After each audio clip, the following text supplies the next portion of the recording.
सीताराम।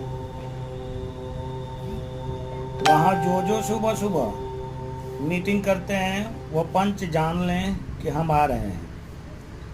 सियाराम प्रधान जी, master जी, बेटा बोल के तिवारी जी, पोस्टमैन जी, जो हैं ये ग्रुप में, तो हम देख रहे हैं कि 7-8 आदमी हैं। वो सब लोगों को मैं बोल रहा हूँ, अगर अपनी पार्टी भी लगानी है तो लगा लीजिए, मैं आ रहा हूँ।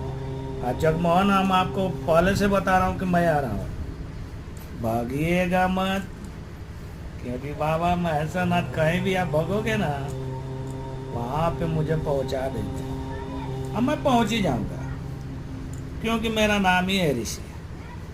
जंगल में भ्रमण करते करते आपके पास पहुँच ही जाऊँगा। आप 1-2-4 जगह रहोगे, मैं इंडिया के कोने कोने में बैठा हूँ।